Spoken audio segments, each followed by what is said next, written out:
Morning students, प्रज्ञा academy की online classes में आपका स्वागत है। हम पढ़ रहे थे परावर्तन।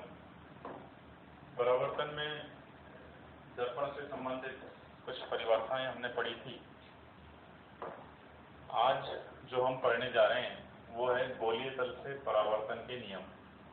ठीक है, गोलीय तल से परावर्तन के नियम पढ़ना क्यों आवश्यक है? क्योंकि दर्पण से जब हम प्रतिबिंब निर्माण पढ़ेंगे, दर्पण दो प्रकार के होते हैं, मैंने आपको बताया था कौन कौन से, एक तो अवतल दर्पण और एक उत्तल दर्पण। तो दर्पण से जब हम प्रतिबिंब निर्माण पढ़ेंगे तो उसके लिए परावर्तन के नियमों को पढ़ना आवश्यक है। ठीक है, इसमें पहले भी हमने परावर्तन के नियम पढ़े। ठीक है, वो केवल परावर्तन के नियम है और ये है आपके गोलीय तल से परावर्तन के नियम, या हम ये भी कह सकते हैं दर्पण से परावर्तन के नियम। ठीक है स्टूडेंट, तो गोलीय तल से परावर्तन के नियम जो हैं ये क्या है?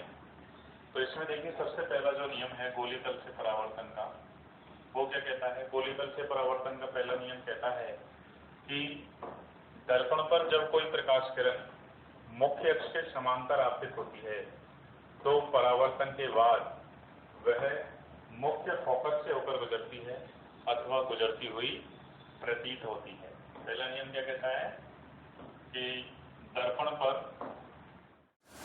तो पहला नियम मैं आपको बता रहा था कि दर्पण पर जब कोई प्रकाश किरण, साथ के साथ आप लिखते जाएंगे, दर्पण पर जब कोई प्रकाश किरण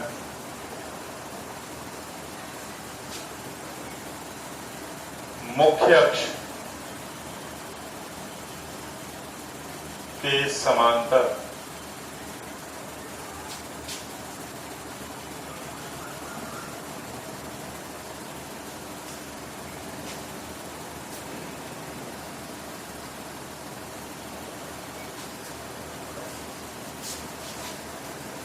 आपतित होती है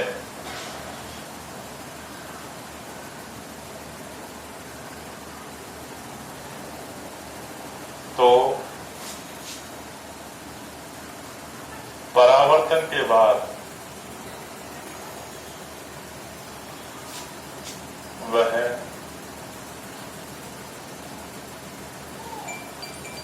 मुख्य फोकस से होकर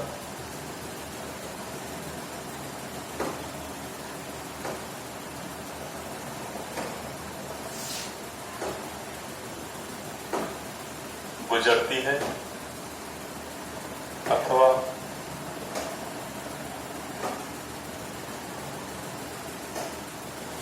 गुजरती हुई प्रतीत होती है। ठीक है स्टूडेंट्स, पहला नियम क्या है?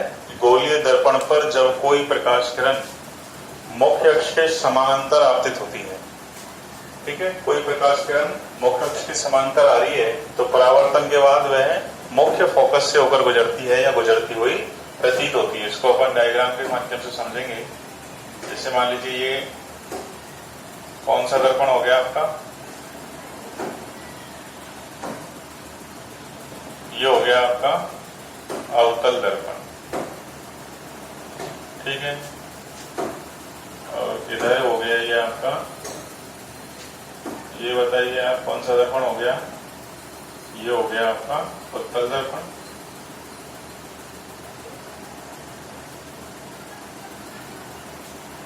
ठीक है, ये उत्तल दर्पण क्यों? क्योंकि इसका अंदर धसा हुआ भाग क्या कर रहा है?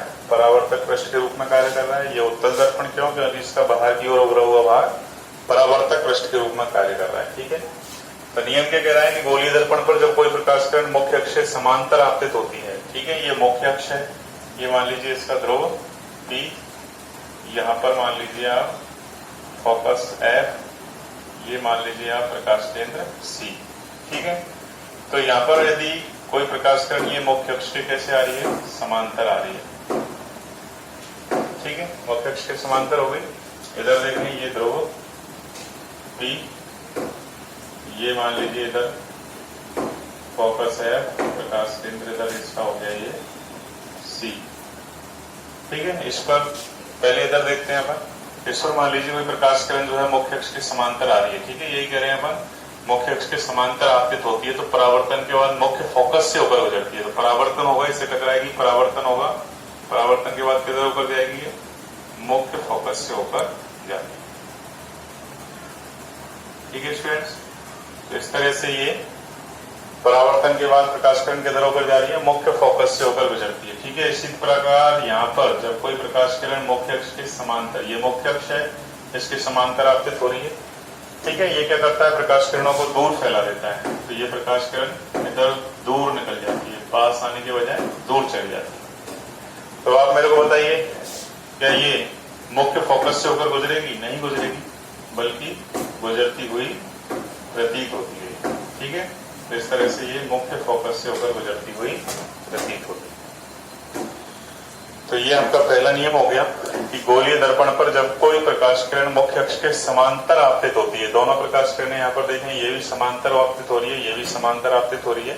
ठीक है, तो परावर्तन के बाद, ये परावर्तन हुआ, परावर्तन के बाद कहाँ होकर गुजरती है, मुख्य फोकस से होकर गुजरती है या गुजरती हुई प्रतीत होती है। यदि दर्पण कैसा है, अवतल, दर्पण कैसा है, अवतल दर्पण है तो गुजरती है, और यदि उत्तल दर्पण है तो गुजरती हुई प्रतीत होती है। ठीक है स्टूडेंट्स, तो ये आपका गोलीय तल से परावर्तन का पहला नियम हो गया।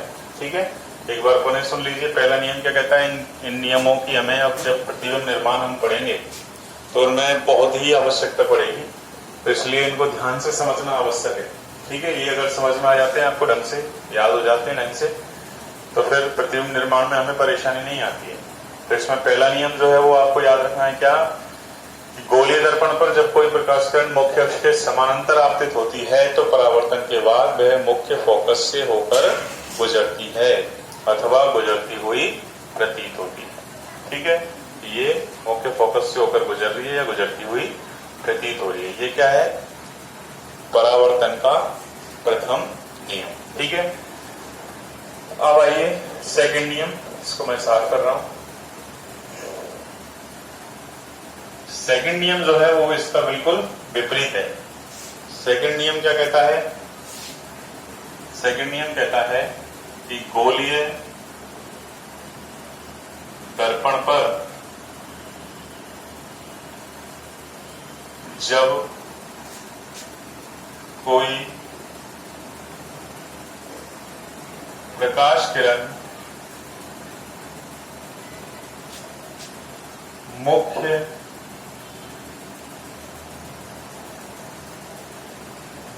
फोकस से होकर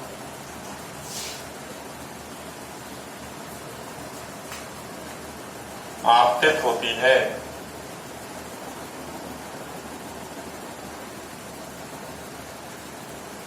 तो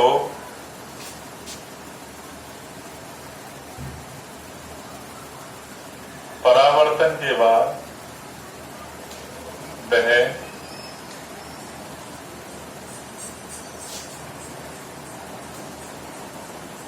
वह मुख्य अक्ष के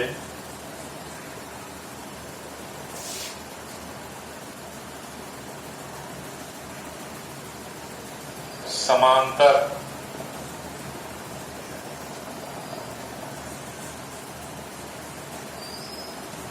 हो जाती है।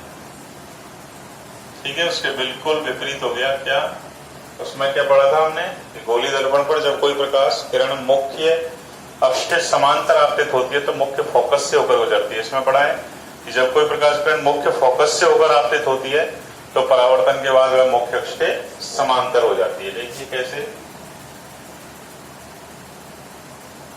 ये कौन सा दर्पण हो गया आपका,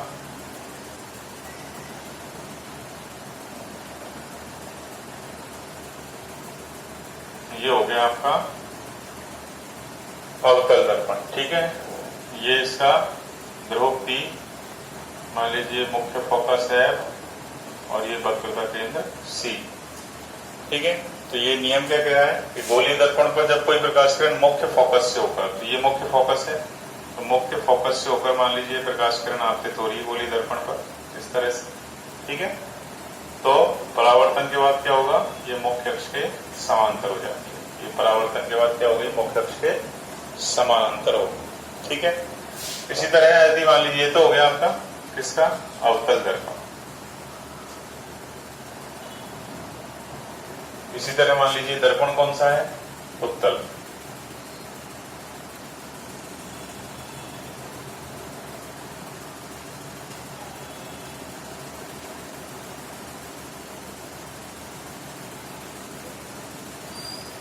ध्रुव P, मुख्य फोकस है और ये वक्रता केंद्र C। ठीक है। ये क्या कह रहा है कि यदि कोई प्रकाश किरण किधर से आपतित हो रही है, मुख्य फोकस से होकर आपतित हो रही है। ठीक है। इस तरह से आपतित हो रही है तो परावर्तन के बाद क्या होगा, ये मुख्य अक्ष के समांतर हो जाएगा। ये कौन सा हो गया आपका, उत्तल दर्पण। तो ये परावर्तन का, गोली दल से परावर्तन का कौन सा नियम हो गया स्टूडेंट्स, दूसरा नियम। दूसरा नियम क्या कहता है कि गोली दर्पण पर जब कोई प्रकाश किरण मुख्य फोकस से होकर आपतित होती है तो परावर्तन के बाद वह मुख्य अक्ष के समानांतर हो जाती है। देखिए परावर्तन हुआ, ये मुख्य फोकस से होकर आपतित हो रही है। इधर अपन को किधर से आपतित हो रही है, किधर जा रही है, ये अपन को तीर के निशान से पता लगेगा। ठीक है। जैसे ये सिंबल लग रहे हैं एरो के, ये एरो के सिंबल बताता है कि ये प्रकाश किरण इधर से आ रही है और इधर जा रही है। ठीक है। तो ये मुख्य फोकस से होकर आपतित हो रही है और मुख्य अक्ष के समांतर हो जाती है। इसी तरह से ये प्रकाश किरण मुख्य फोकस से होकर आती हुई प्रतीत हो रही है और मुख्य अक्ष के समांतर हो जाती है। ठीक है। तो ये गोली तल से परावर्तन का कौन सा नियम हो गया स्टूडेंट्स, दूसरा नियम हो गया। ओके। तो नेक्स्ट पढ़ेंगे हम तीसरा नियम।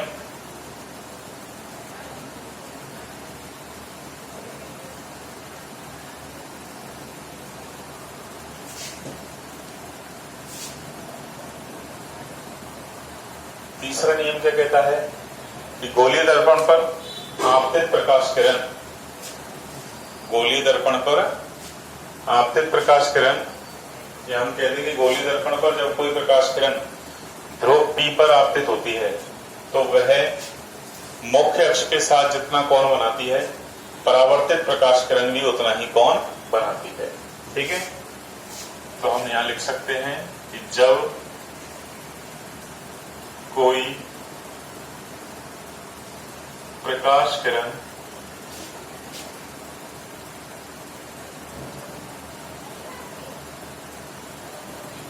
गोलीय दर्पण के ध्रुव P पर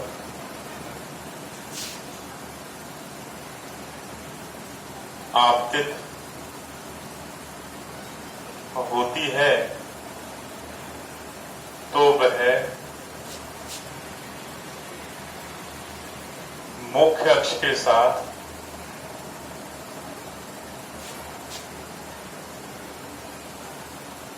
जितना कोण बनाती है,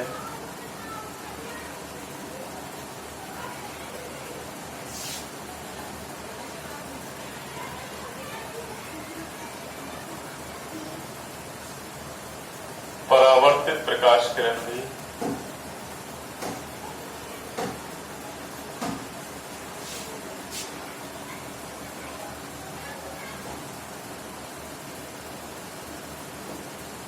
उतना ही कोण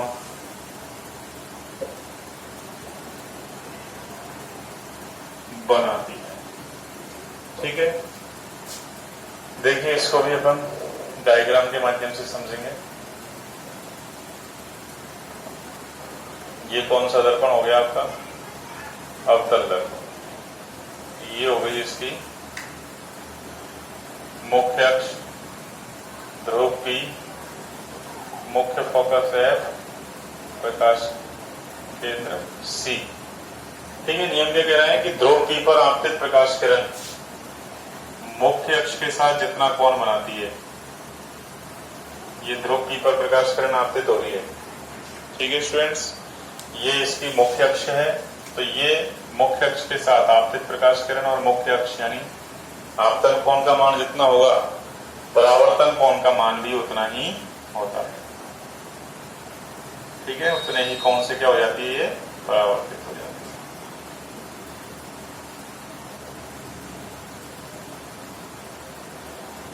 है। इसी तरह यदि दर्पण कौन सा है, उत्तल,